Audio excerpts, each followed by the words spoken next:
opportunity to put a little bit of pressure on the quarterbacks in a blitz period to see how they function, and really came away feeling really good about our young offensive line and how far that they've become to hold up against some pressure against some older guys. It's good to see the quarterbacks get the ball out. Hopefully there'll be a couple more balls completed the next time around. But overall, a very good day. Looking forward to getting back in the into full pads on Thursday and Saturday, and be able to see some live tackling. Today, just injury-wise, Tyler Petit had a little bit of a lower back. Jakari Godfrey had a tightened hamstring that we pulled. Edmondson had a hip flexor. Josh Mortabebe, we just pulled for dizziness, and Randall Grimes for a groin, and Dominic Davis for dizziness. So with that, I'll take any questions that you have. Coach, I couldn't hear too well from where I was, but what was going on at the end of practice? As far as that? Yeah. I like to call it hunting. So I go out and class check myself, and they always get a kick out of it. And today I went out and checked about a dozen men, and they know that if somebody misses, they all get it, and all 12 were there. So they were very, very happy people. But it's part of our culture is to be where you're supposed to be and do your absolute best, and that's what that was about, just celebrating it. They would have been a lot sadder if it would have been the other way, if I would have found somebody. Coach, how do you feel spring practice is progressing? We're 7 practices in, and the thing that I've challenged our staff is to raise our 2s and 3s up. I have a pretty good idea where a Malik Dorton is, and a Porter Gustin is, and a Marvell Tell, a Biggie Marshall, those older guys. But it's really the opportunity to develop some younger people that can contribute and actually take functional reps in games. So we're a fresher football team down the stretch. You're talking about hoping to play the opportunity to play 15 games in a season, and to be able to do that, you have to play a lot of guys. So our challenge is to raise those younger players up to where they can go out there and help us win games.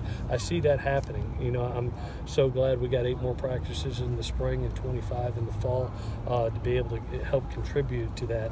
But I'm proud of our staff for right now for really focusing. It's so easy to focus on a starter, or feel good about, oh yeah, Biggie's doing it right. Reporters, well, we know they're going to do it right. But it's about that next guy that steps in. Is he ready? And that's the challenge right now. Do you see an O-lineman right now, maybe a young one that's raising up?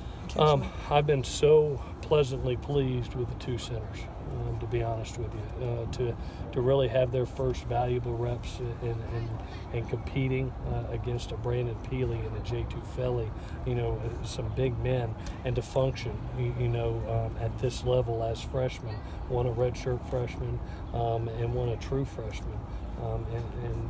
And those 2 kids, and I've been really, really pleased with both of them because you haven't seen a lot of assignment errors, you haven't seen a lot of physical beats, and for 2 young kids, that's great. And they got a great leader in Toa that's helping them got to coach Toa right now, but it's a really good thing to see 2 kids that you may need at some point in time to help us next year grow. When you lose a Sam Darnold, you mentioned before we don't have a star right now. Mm-hmm. Is there kind of like a team-wide dynamic where players maybe take a little bit more accountability because they can't rely on Sam? He's not here. No, we talked about that early in spring, that I think any time that you lose a 4,000-yard passer, a 1,500-yard rusher, a 1,100-yard receiver, it's the opportunity for some other guys to step up. Just because there's not a superstar right now doesn't mean there's not one at the end of the season. I told our kids I really feel our strength is in our numbers. When you look at across the board depth-wise and the number of really good players on this football team, we're going to win as a team, playing very clean football, very fundamental football, and playing together. And it's something that if we truly want to take the next step, that's what's going to have to happen. After reviewing the film from Friday, what did you see from the quarterbacks? I tell you what, Lindsay, it was really nice to see the accuracy. really step out. I thought, especially with some deep ball opportunities, to hit Josh Mortabebe down the right side on a long ball, to not only were the pressures being picked up, but they were getting the ball out. That's usually with a young quarterback, you go, oh my God, he's holding on the ball too long, get it out. But I saw a great rhythm to both kids and good accuracy for their first time out with live bullets, tackling. I was pleasantly surprised, to be honest with you. Brian mentioned ball security and just said, when you're a young quarterback with so much going on, that sometimes you forget how to do the little things, the simple things. Is that kind of what you saw with the snap issue? Yeah, well, you get a little bit of high and hot ball. You look off the film, we make it hard on the quarterbacks. We believe if you touch it, you catch it, but it's still high and hot, and it's twofold. You got a young center and a young quarterback, and that's why you have 40 practices. So hopefully it improves as we go along. Do you see pass protection as something that you guys have spent more time on this spring, just because of going back to the Cotton Bowl, number of sacks in that game? Does that carry over to spring ball, or it's? No, we're working, as you saw today. We had an emphasized team blitz, and we're keeping the same format. I think one of the things that's happened for us is we have some young players that are really developing at the position. I think of Austin Jackson and Andrew Voorhees, and Elijah Vera Tucker coming along, Brent Nealon coming along now. Jalen McKenzie is a year older, and to see his athleticism and strength grow. Those five players that we signed last year are really starting to come in and grow into their own. They're all 300-pound plus kids with great athleticism, and that provides great depth. You know what Chris Brown can do, and Toa can do, and Chuma can do. But again, it goes back to those 2s and 3s that we got to grow up and get ready.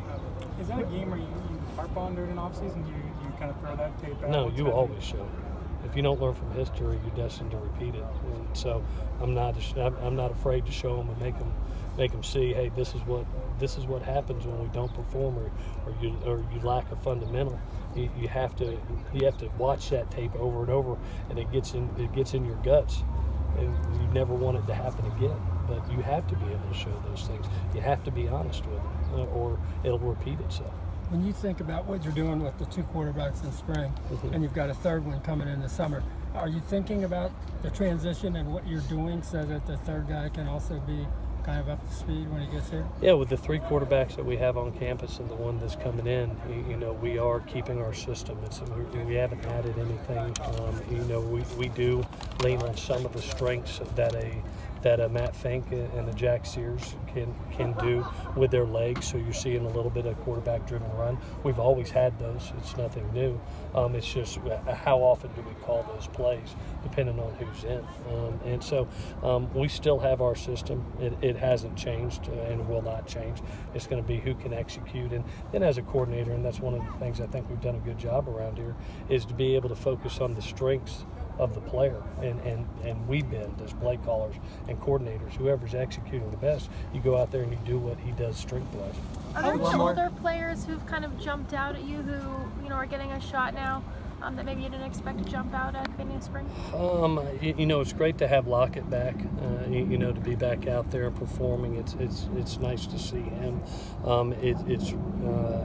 Christian Rector is continuing to do where he left off. I think he's having a nice opportunity.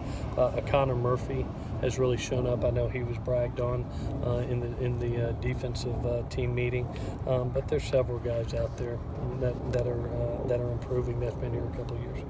Yes, Adam. Oh, thank you. I was just going to ask, how would you compare Jack and Fink as runners? Because they're both athletic, but they're different. Yeah, well, I tell you what, similar speed-wise.